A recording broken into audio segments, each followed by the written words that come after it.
from Dark Star Astrology, bringing you the solar eclipse that takes place on December the 4th, and it's in Draco's eye. That's the dragon in the sky, the constellation. So it's going to take place over Antarctica.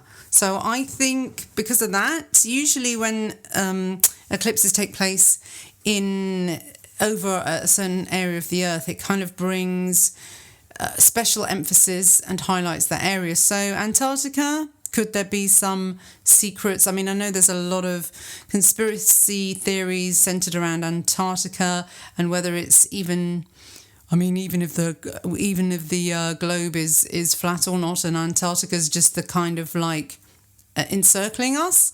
So that's kind of interesting. We'll see what comes out of that. So only the people in the very southern tip of the globe will see it. So South America, Africa, Australia and New Zealand. Also, because of the sort of the unusual secretive kind of area that it's taking place in, I think the quincunx from Uranus, which is going to be the aspect of this eclipse, will also trigger some revelations as well. And the dragon's eye is also the guardian of secret knowledge too. So Deccan 2 of Sagittarius, as it contains the constellations of Hercules and Ophiuchus as well, it seems to be about hidden knowledge and the importance of using it with integrity. That's very much Hercules kind of energy. And it's vital to keep in contact with nature, because Hercules is the kneeling man, so he's very close to nature, and respect natural law, because if not, we could suffer grave consequences. So as you can see, we've got a kind of theme building up with the whole DNA, what's going on with infusions and natural law as well. And being human, Hercules was very much a human person. And if you know anything about the myth, he was basically famous for shoveling shit in a stable. So so he's very in contact with base things. So now also, because of the serpent and the caduceus of Mercury being highlighted, because Mercury rules this decan as well, and the double helix, breeding and DNA are the theme. Because the symbol of the serpent so closely resembles the double helix, and the forked tongue of the snake makes itself felt here too in the form of jealousy or spiteful rumours. Sabic, the fixed star that's in Deccan 2 of Sagittarius, is generally problematic as well. So the lunar energy makes it very hard to clarify truth from fiction.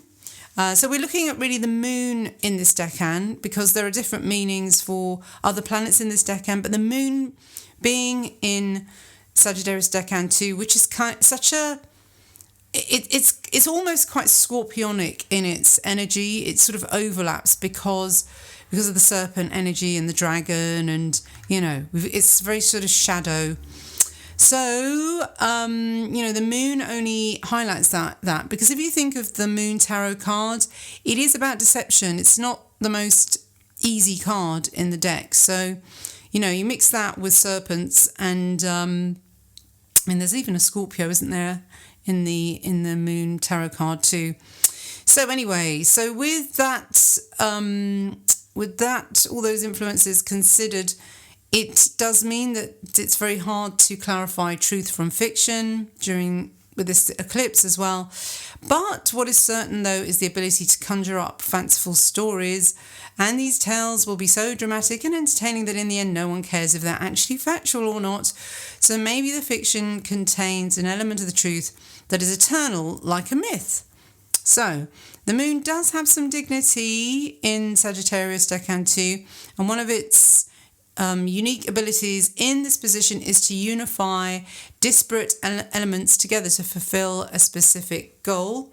So moon in Sagittarius 2 is somewhat like a blinkered horse, but that way it won't be tempted or detracted by the forbidden fruit of temptation.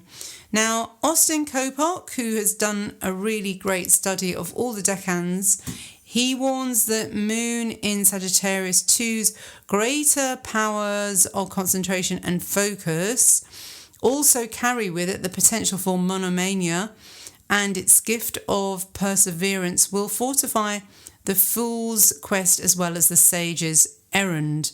So, it's a double-edged sword. And at the same time, the solar eclipse's healing potential is best channeled into a single goal. Otherwise, the moon's power here can sour Sagittarius 3's healing medicine if it's allowed to run amok and not funneled positively. So the tarot card, like each decan has a tarot card associated with it. And for decan 2 of Sagittarius, we have the 9 of Wands. So with this card, Teach Me Tarot say that you are committed to a cause and prepared to do anything for it. You're going to take this all the way and nothing, and no one is going to stop you. You are determined to be the last man standing, the lone soldier, and know you have the stamina it requires to resist and overcome all opposition. Stoic and enduring, your strength and beliefs are admirable indeed. Now, this card describes the feeling of being willing to stand alone and be exiled if the cause is a righteous one.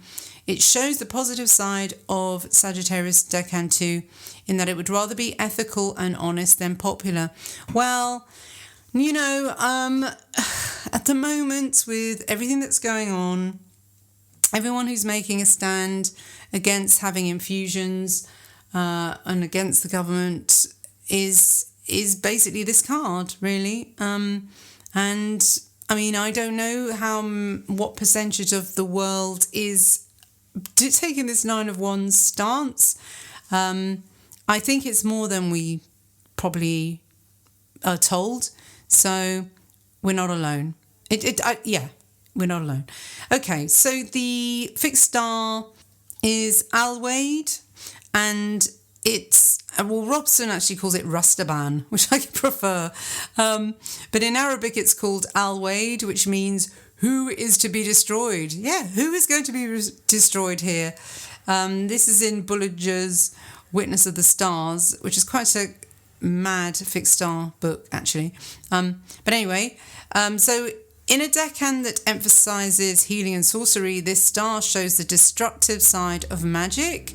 In southern Europe, there's a folk belief in the power of envy to curse someone through the evil eye. So, as I come from Sicily, I wear an evil eye ring, and also Greece as well. I mean, I don't know if they protect you, but I like eyes anyway.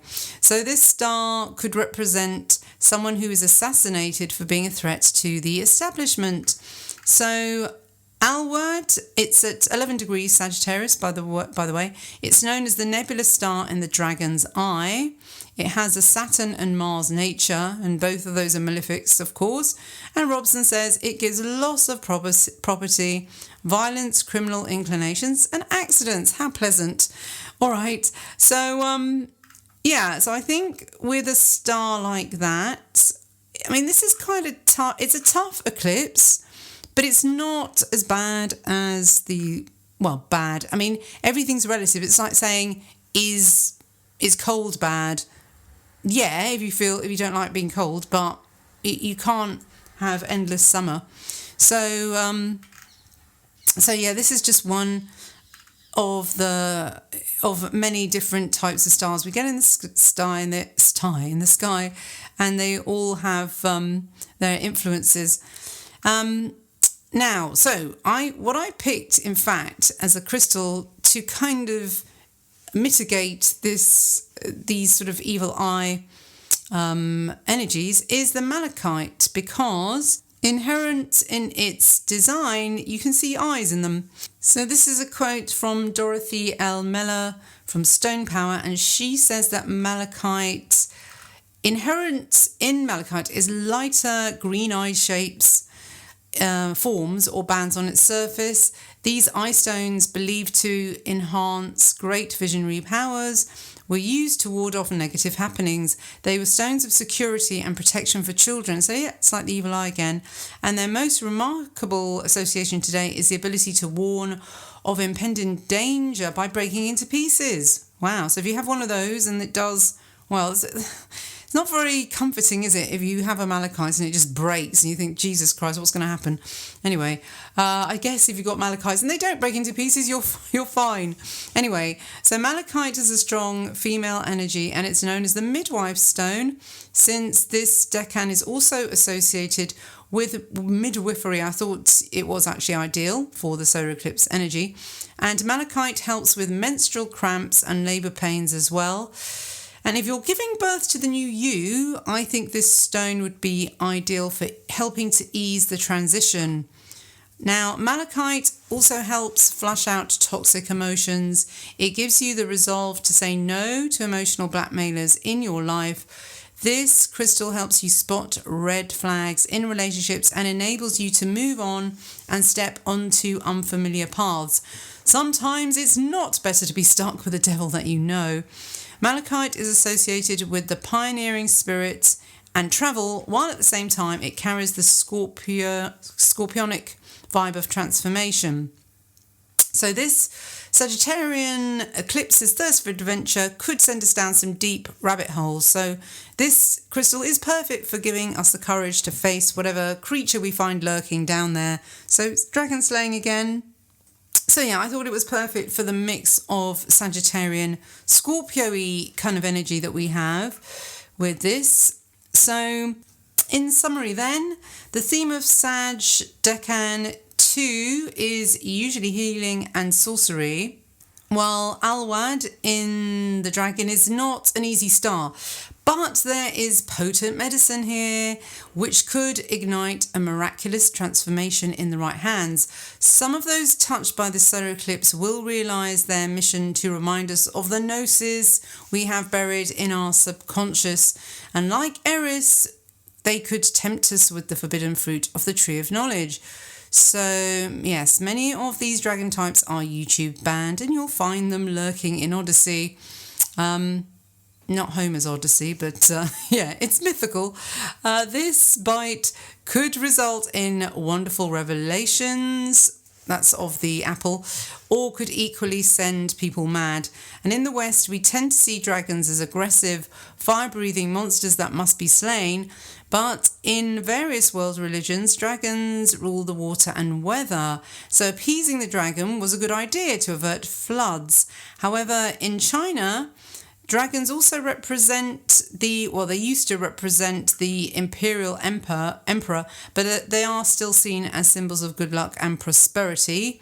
So there's a flip side to this solar eclipse. So also if you look at the chart as well, there are two options too, and there's the romantic minor grand trine with Mars, Neptune and Venus, or there is the Mars square Jupiter. And even the last option isn't too terrible because it's maybe just a touch of overconfidence or pushing far too close to the edge. So I think relatively speaking, compared to the Evil Eye Algol eclipse, which, sorry, I didn't have time to really go into, it would have been good to do a report on that, but I was just way too busy. But anyway, you can read about that on the website as well. I'll leave a link below. This solar eclipse might feel quite tame compared to that one anyway. But what's interesting really is the eye theme, because it is common to both eclipses. So maybe these eclipses will open our eyes in some way. So the design I did for this is an adaptation of an alchemical medieval woodcut. I just added in the hand and the cloud. I just love those hands and clouds. But the omnia unus est just means all is one. And that is, it's funny. It looks like a serpent or a snake. It's kind of a bit like the original print was like a Ouroboros, you know, the serpent that eats its own tail. But it was kind of like that, but also the dragon as well. So I thought, yeah, this fits very well with this eclipse. What else can I say about this? Well, really, The chart, yeah, just a quick looking back at the chart. So you've got this minor grand trine, which can be very romantic. I mean, it's Venus sextile Neptune.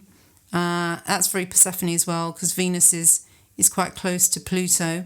And then you got Mars as well. So Venus, Mars, sexy, and then Neptune, which makes it romantic.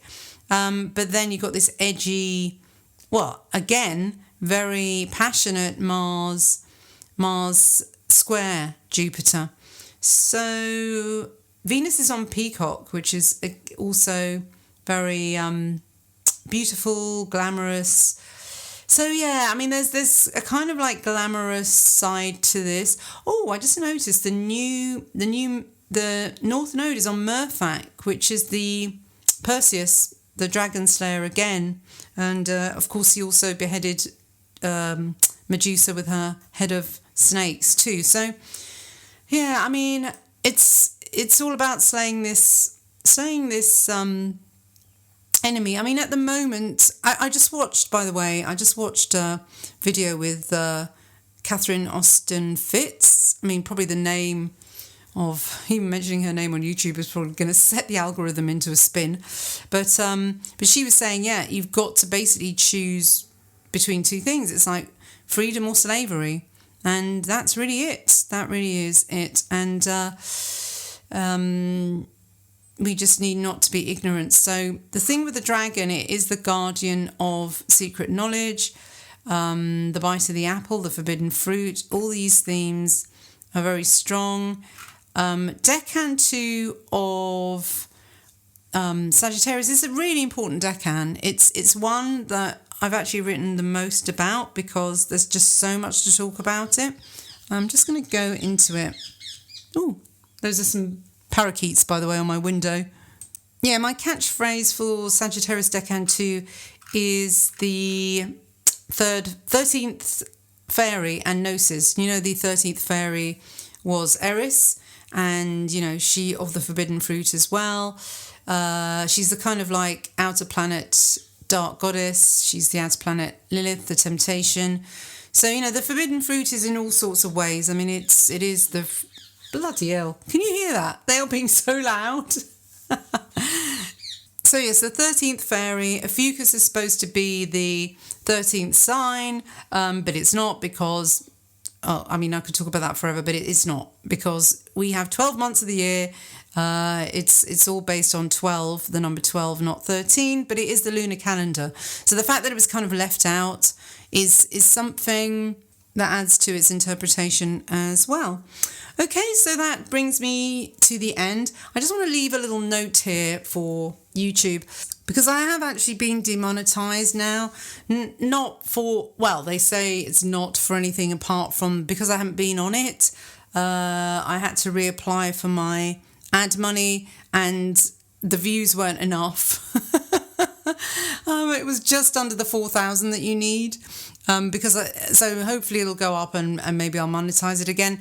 But because I've been demonetized, I need to promote at least make it worthwhile in the sense that I can at least promote my Dark Star Designs work. So for people that were complaining that the horoscopes were, that it was distracting through the horoscopes, okay, maybe I overdid it. Sorry about that. But now that I don't have ads, you know, it's at least you don't get cut off by ads. You can still listen to it without watching it. So, but I won't go that far again. So yeah, with this one, you'll just get the design on the t-shirts and that's it, no more. I won't throw the whole shop at you. All right then, so thanks for listening. And also, by the way, I've discovered that Instagram's pretty cool and I quite like it now. So I do like very short little videos and things on there. So I'll leave the link to my Instagram account because I'm very active on there now. Okay, so thanks for listening. Take care. All the best. Bye-bye.